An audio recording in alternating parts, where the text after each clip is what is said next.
ازادي او خپلواکي تر ټولو ښایسته او له ارزښته ډکه کلمه ده چې ټول انسانان او ژوندي مخلوقات ورته اړتیا لري.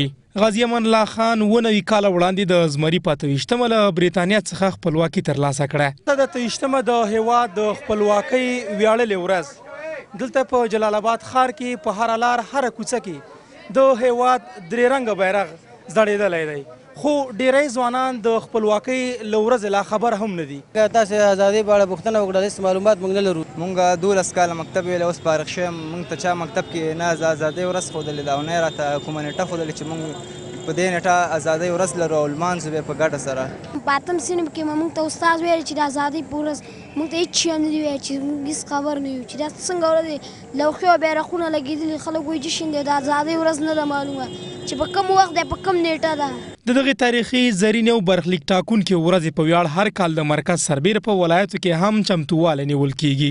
له همدې کبله پکار ده نوی نسل له علم سربیره د هېواد دوستي او خپلواکۍ له ارزښته خبر شي. زه چې ګورم ډیری ځوانان د ازادۍ د ورځې نه ناخبره دي، نو غوښتنه مو دا ده، د معرف نه مو غوښتنه دا ده چې په ښوونځیو کې استادانو ته ووایي چې شاګردانو ته د ازادۍ د ورځې هغه تاریخچه بیان کړي چې ټول ځوانان په دې باندې خبر شي.